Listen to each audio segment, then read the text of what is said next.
बिस्मिल्लाहिर्रहमानिर्रहीम। अस्सलाम वालेकुम। तीन सवालात हैं, उनको यहाँ आंसर करता हूँ। सबसे पहला सवाल ये है, एक भाई कहते हैं उनके वालिद की डेथ हो गई है। मरने वाले के वारसान में एक बेवा शामिल है, तीन बेटे और तीन बेटियां हैं। अब वो कहते हैं कि शेयर कैसे तकसीम होगा। अब इसमें असूल मैं आपके सामने वाज़े कर देता हूँ। सबसे पहले आपने शेयर निकालना होता है बेवा का। बेवा का हिस्सा है 1/8। टोटल में से आठवां हिस्सा वो आपने पहले निकाल के बेवा को हिस्सा दे देना है। यानी 100 रुपया है अगर, तो 100 में से आठवां हिस्सा निकालेंगे तो वो बनता है 12.5%। 12.5% वो आपने दे दिया बेवा को। अब जो बाकी बच जाएगा, यानी ये असूल ये ध्यान में रखना है कि बाकी बचे हुए को आपने औलाद में तकसीम करना है। अक्सर लोग हिसाब में टोटल को तकसीम करना शुरू कर देते हैं औलाद में, तो इस अंदाज से नहीं होता। आपने 12.5% दे दिया बेवा को। अब जो रिमेनिंग हिस्सा है उसको आप तकसीम करेंगे बच्चों में। और बच्चों में जो तकसीम होता है उसकी तरतीब ये होती है कि बेटे के दो हिस्से होते हैं और बेटी का एक हिस्सा होता है। अब अगर तीन बेटे हैं तो इसका मतलब है कि 6 हिस्से बेटों के हो गए। तीन बेटियां हैं तो तीन हिस्से बेटियों के हो गए। यानी बेटों के क्योंकि डबल होने हैं, इसलिए तीन को हमने 6 कंसिडर कर लिया है कि 6 हिस्से उनके हैं। अब टोटल बन गए हैं 9 हिस्से। तो 9 से आप तकसीम कर लेंगे, जो 87.5 रुपए आपके पास बच गए हैं। 12.5 तो आप दे चुके हैं जो बेवा है उसको। 87.5 को आप 9 हिस्सों में तकसीम करेंगे। जो भी आंसर आपके पास आएगा, तकरीबन 9.5 के आसपास ये जवाब बनता है। तो 9.5 ये एक हिस्सा बनेगा, यानी ये बेटी का हिस्सा हो गया। इसी को आप डबल करेंगे, यानी 19 19 से थोड़ा अबव ही बनेगा। तो ये हिस्सा बन जाएगा एक बेटे का।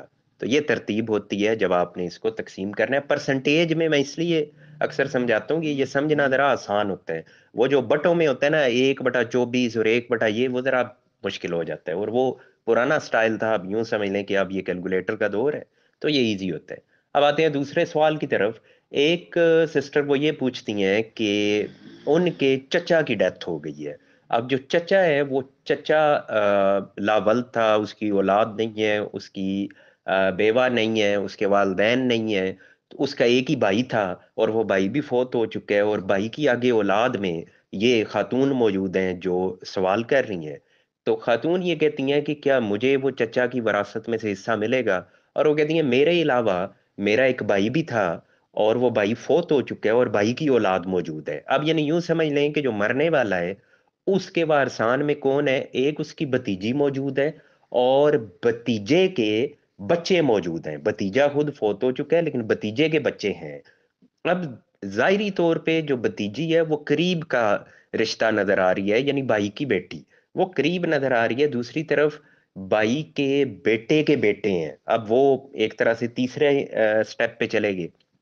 लेकिन जब वरासत तकसीम होनी है तो वरासत इस भतीजी को नहीं मिलेगी, वो मिलेगी उन बच्चों को। यानी जो भतीजे के बच्चे हैं उनकी तरफ प्रॉपर्टी चली जाएगी, भतीजी की तरफ नहीं आएगी। इस तरह की बात जब मैं अक्सर बयान करता हूँ तो लोग कहते हैं नहीं ये कोई अपील नहीं कर रही बात, कि ये ऐसा होना नहीं चाहिए। तो जाहिर बात है, हमने तो वो जो इस्लाम के असूल हैं जो विरासत के, उनको फॉलो करके विरासत तकसीम करनी होती है। तो उसमें जो तरतीब बताई गई है उसी को यहाँ बयान भी किया जाता है और उसी को फॉलो भी किया जाता है। आप जब पटवारी के पास जाएंगे वो भी इसी तरतीब के मुताबिक चलेगा। आप अगर अदालत में जाएंगे तो अदालत भी इसी तरतीब को फॉलो करेगी। अब इसकी रीजनिंग क्या है, तो मैंने कई बार बयान की हुई है कि शेयरर्स पहली कैटेगरी के वारिस होते हैं, दूसरी कैटेगरी वालों को रेजिड्यूरीज और तीसरी कैटेगरी को डिस्टेंट किंडर कहते हैं।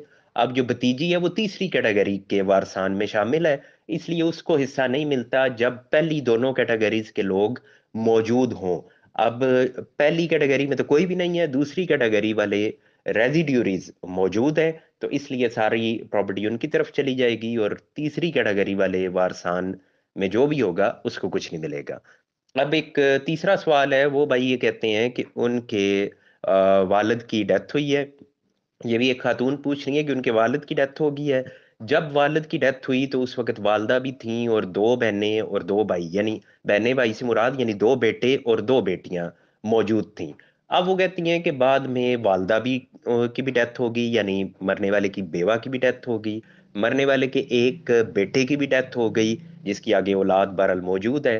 तो वो कहते हैं कि अब प्रॉपर्टी कैसे तकसीम होगी, यानी जो असल बाप था उसकी प्रॉपर्टी।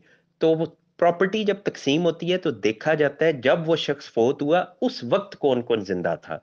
एक बंदा 2010 में फोत हुआ है, उसकी प्रॉपर्टी तकसीम नहीं हुई, यानी इंतकाल वरासत दर्ज नहीं हुआ। इंतकाल वरासत अब 2024 में दर्ज हो रहा है। तो ये नहीं देखा जाएगा कि 2024 में कौन कौन जिंदा है, हमेशा देखा जाएगा 2010 में कौन कौन जिंदा था।